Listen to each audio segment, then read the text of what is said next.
Shalom. If you've never taken a look at the book of Proverbs, I highly recommend it. It is a book full of wisdom and insight, and I'd like to talk to you about a verse that we find in the book of Proverbs, Proverbs chapter 20, verse 27. It says in Hebrew, Ner Adonai Nishmat Adam, which can be translated as the candle or the light of God is the soul of a person. Isn't that lovely? The light of God or the candle of God, you can translate Ner either way, is the soul of a person. That part of you that animates your life, that gives you the ability to love and to make connections with other people and to do great things. That is that spark of God in you.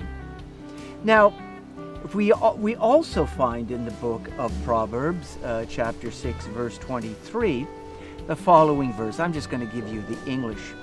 For a commandment is a light, or is a light or a candle. For a commandment is a light or candle, and the Torah is light. So we have a little insight as to what constitutes the light of God, at least as we search for the light of God in our everyday lives, and that is the mitzvah, the commandment, those deeds that God has given us to do, the way we serve God. Now, there was this wonderful Hasidic master who was known as the Tzvat Emet, the one who spoke the truth. His name was Rabbi Yehuda Leib Alter, also known as the Ger Rebbe. He was the spiritual leader of a Hasidic group in a small town outside of Warsaw between the years 1870 and 1905. And he raised the question, really, a commandment is a candle? How can you compare a candle or a light to or a commandment to a light? He says that whoever does a mitzvah, who fulfills one of God's commandments, is like one who lights a candle before God.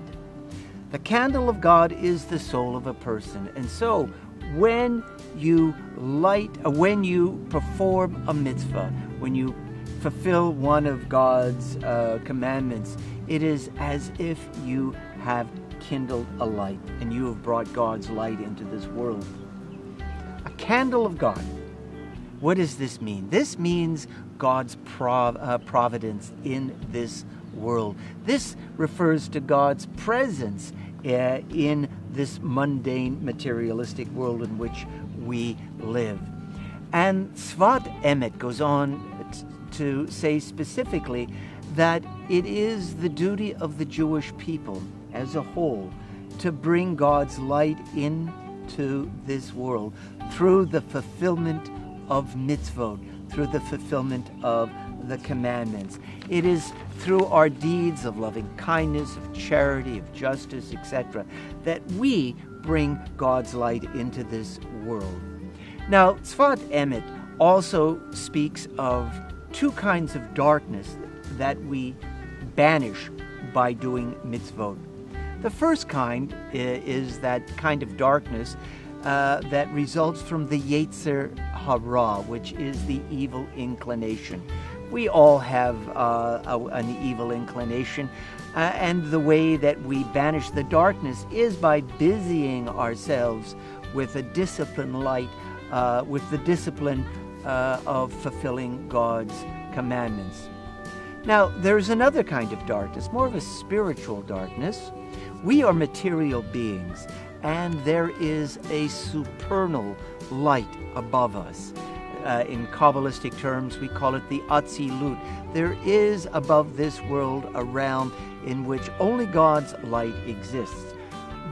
Ironically, we can't see it. It's beyond our grasp. It's beyond our ability to see. So for us, it's kind of darkness. However, every time we do a mitzvah, not just for the discipline of doing a mitzvah, but we do a mitzvah with the consciousness that this is God's light.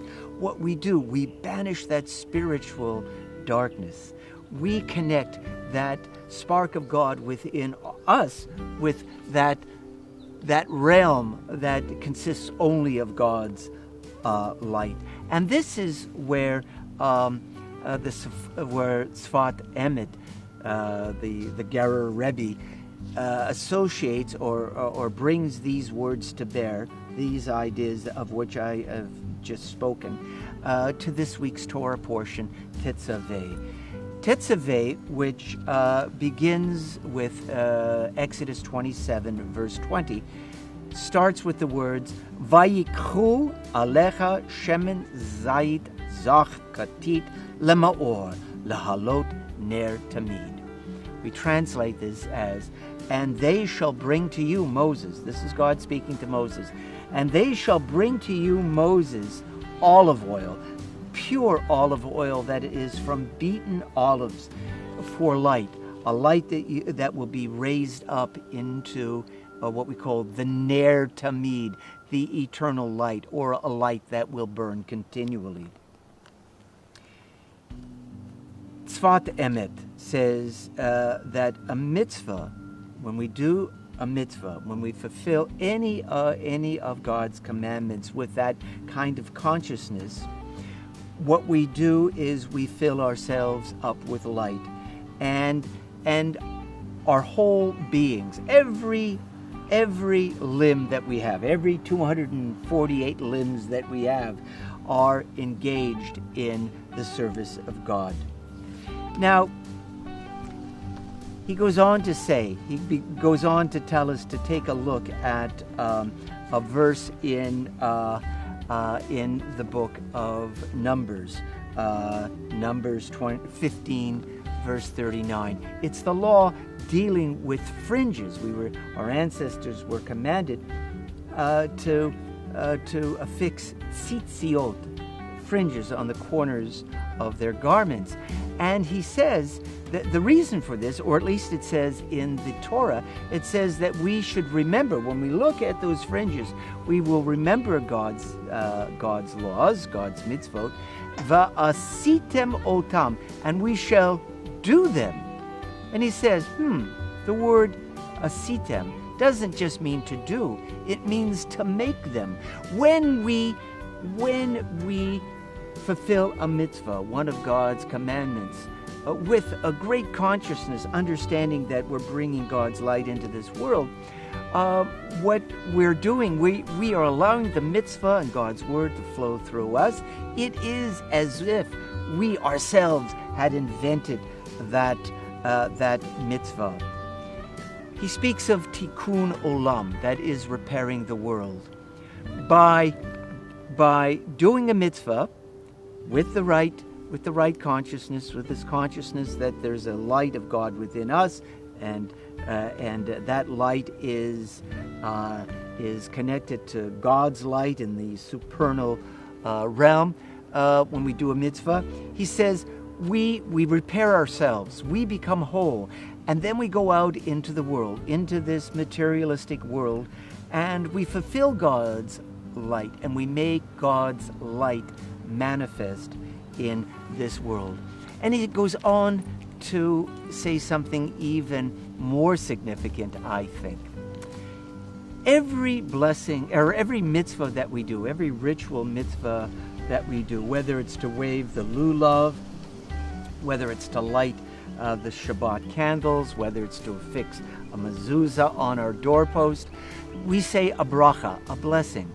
And it always begins with the phrase, "Blessed are you, Eternal One, Sovereign of the universe." And then it goes on to say in Hebrew, "Asher kiddushanu b'mitzvotav vitzivanu."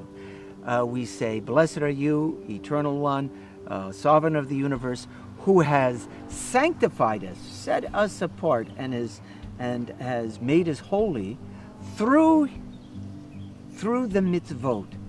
Vitzivanu, and has commanded us, and then we say what the ritual mitzvah we're about to perform is. But he says, look at the word vitzivanu. You can see the word mitzvah in it. It means, and has commanded us. Now, he plays with this word vitzivanu, with the grammar a little bit. And it says you can understand this word not as commanded us to fulfill the mitzvot, but you can understand this word with the right grammar as meaning, and you shall become a mitzvah. You become a mitzvah. You embody God's law, God's word. You embody God's light when you fulfill a mitzvah. Now, I hope that you will read this week's Torah portion and come to your own conclusion. Shabbat Shalom.